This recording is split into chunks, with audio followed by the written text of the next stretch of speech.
In this video, we're going to show you how to install rear pads and rotors on your Ford Explorer located on the back side of your vehicle. Using your 19mm socket, loosen and remove your lug nuts.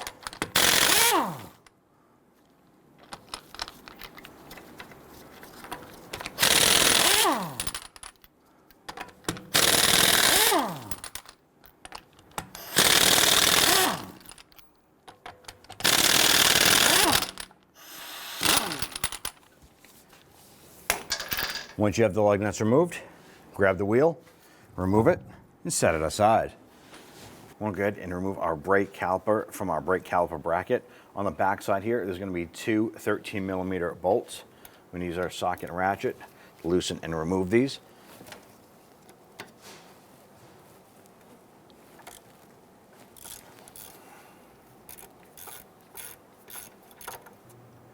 Remove the upper one, do the same for the lower.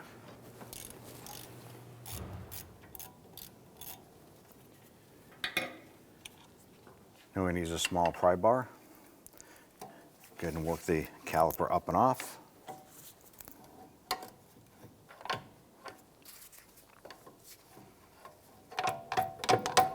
Now we're going to use our caliper hook here to go ahead and hang this up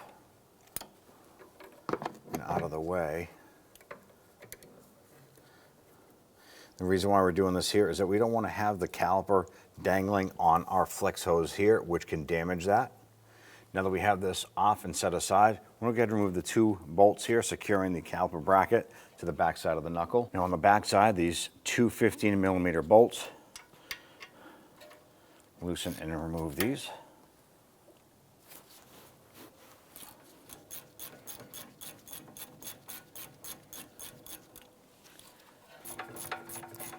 Go ahead and remove both of these bolts here, and then we'll take the caliper bracket with the pads right off.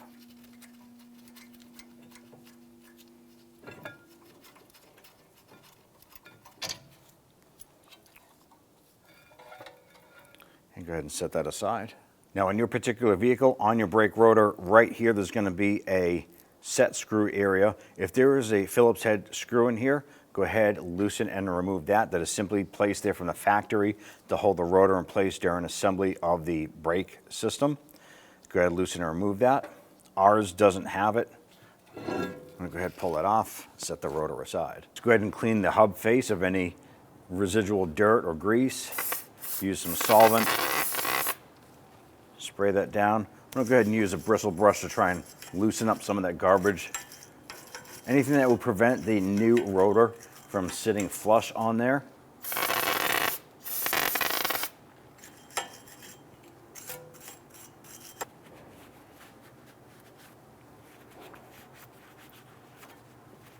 Now I want to go ahead and spin our piston back into the caliper. This isn't just a standard compression style.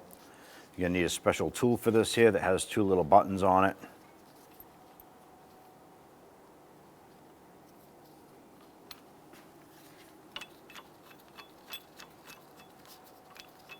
Now in order to help this piston screw in a little bit easier, I'm going to use my 10mm socket and 1/4" ratchet to open up the bleeder screw here. Now brake fluid will come out of this here.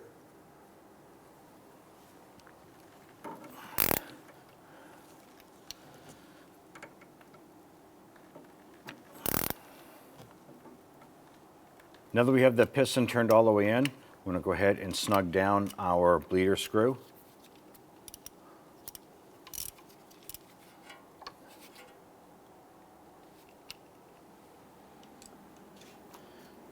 Give this a quick spray with some solvent to clean up that brake fluid.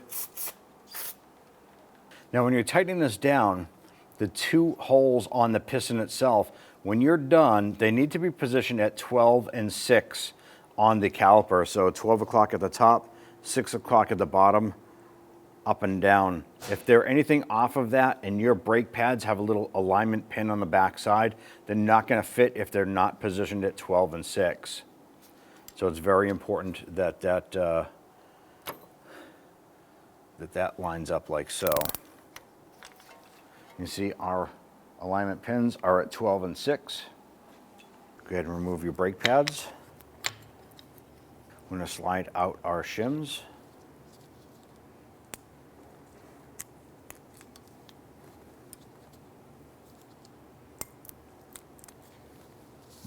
We have a total of 4 of these. We have our slider pins we want to go ahead and remove now. Now there's a rubber boot here. We're going to peel back the rubber boot, grab the pin and twist that out. Do the same thing here.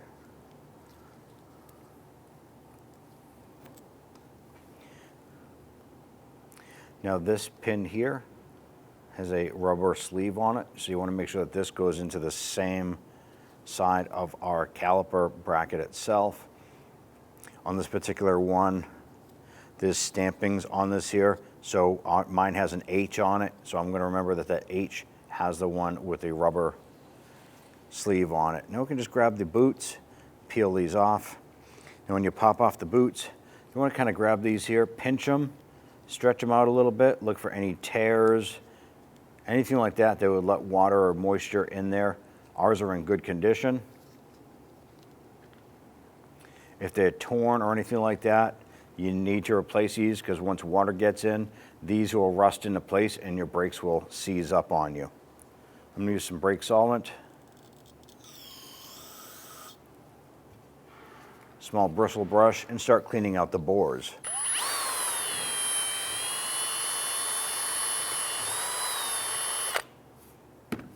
What we're doing here is cleaning out any of the old grease.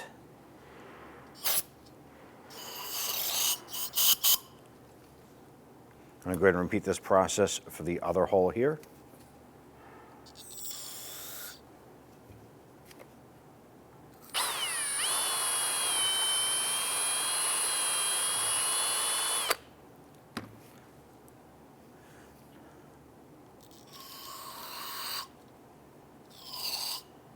Once these are pretty clean, I want to go ahead and start cleaning the slide areas here. We're going to use a bristle brush. We want to clean off any debris that is going to cause those brake pads to stick and not to slide properly. Now if yours is rusty and scaly here, it's okay to go ahead and use a flat file to go ahead and clean that up. You want to make sure that it's completely smooth on all of these friction points. I'm going to do the same on this side here.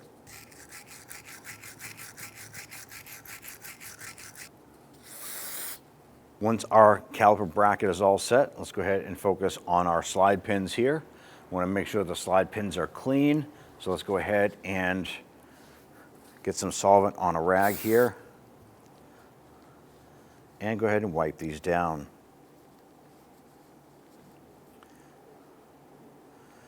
You want to inspect the slider pins as well. If these are rusty, you need to replace them.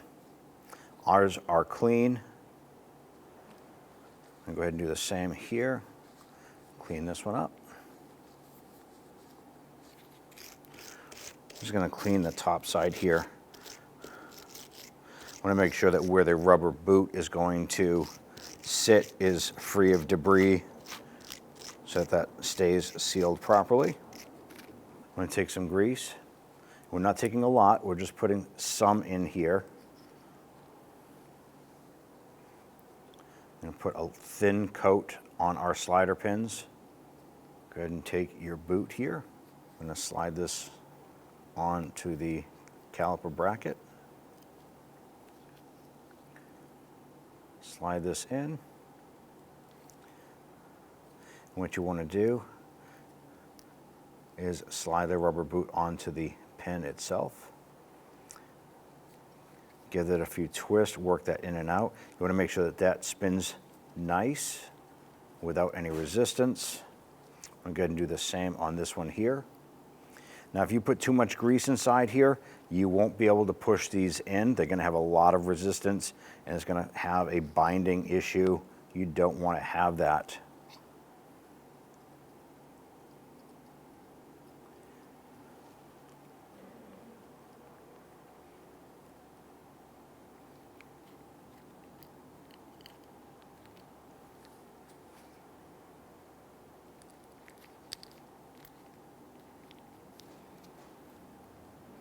Okay. Now with our slider pins installed, let's go ahead and focus on where our new slides are going to go here. These are your pad sliders. Thin coat of grease.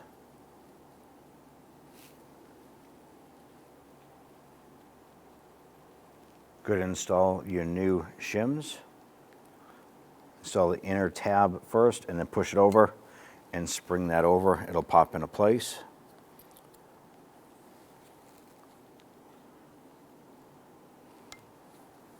Go ahead and repeat for the other side.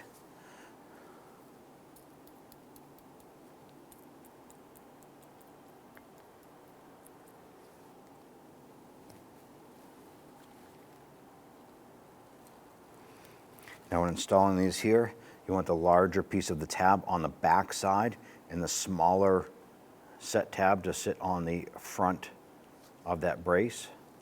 Now we went ahead and set our rotor up backwards on our wheel hub. We're going to go ahead and spray this down with some brake solvent. And the reason why we're doing this is that the rotors are shipped with oil on there to protect the bare steel. You can do this on your bench. You can do it on the cardboard box that you received it in. Go ahead and line this up. I'm going to do the same on this side here. You just want to make sure that you clean all this here. You don't want to get this oil on your brake pads. It will ruin them. So just go ahead and take care of that now. I'm going to remove our brake rotor and I'm going to apply some anti-seize compound to the hub face here. And then I'm going to pop the rotor back on. Now if you are utilizing the screw hole here to anchor your brake rotor, go ahead and line that up.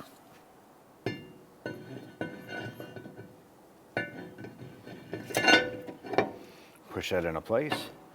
Let's go ahead and install our caliper bracket. Good. Bring our caliper bracket around.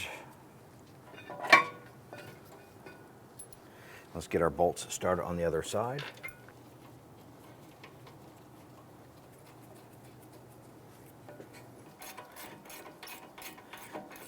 And we'll go ahead and snug these bolts down.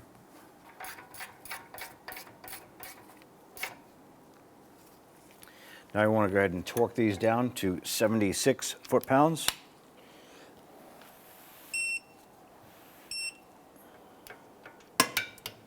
Now installing our brake pads, you want to pay attention to the little nub on the back side here. This little pin here is why I was telling you that you need to line up that notch on the piston on the caliper itself.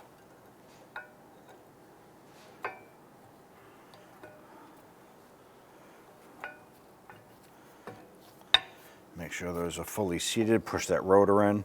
If you don't have the screw, if you have the screw, it's going to hold that rotor nice and flush. Now I'm going to remove our tool here, set that aside. Good, line this up. Now you might have to push your sliders in just a little bit for this to line up. I went ahead and put a little bit of blue Loctite on our bolts here. Go ahead and line that up and we'll start to get these bolts started.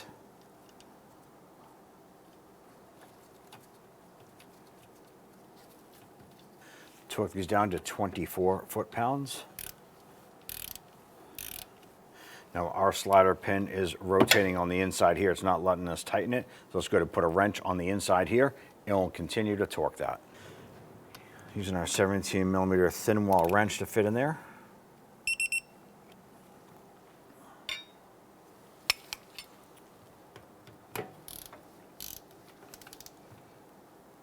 And here we go.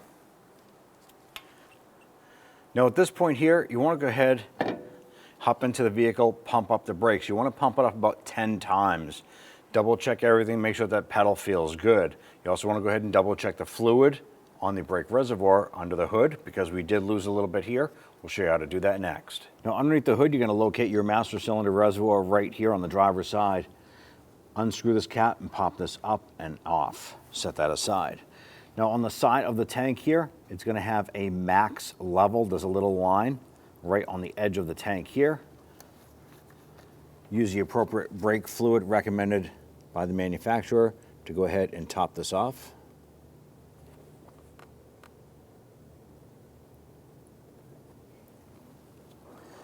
Make sure that you're at that full mark on the side of the tank. Go ahead and install the cap.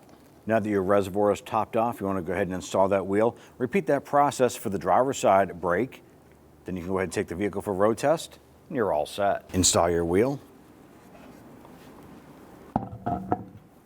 And get all of our lug nuts started by hand.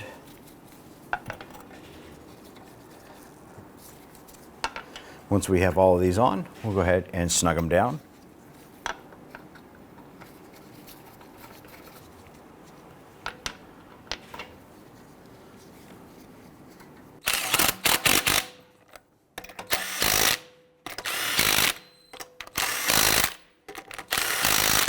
Torque your wheel to 100 foot-pounds.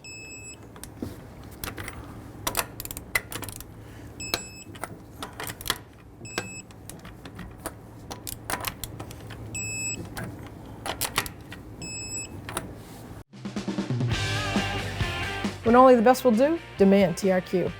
The only company that lets you view before you do. TRQ is committed to offering the highest quality aftermarket auto parts that are engineered for peace of mind. Thanks for using and viewing with TRQ.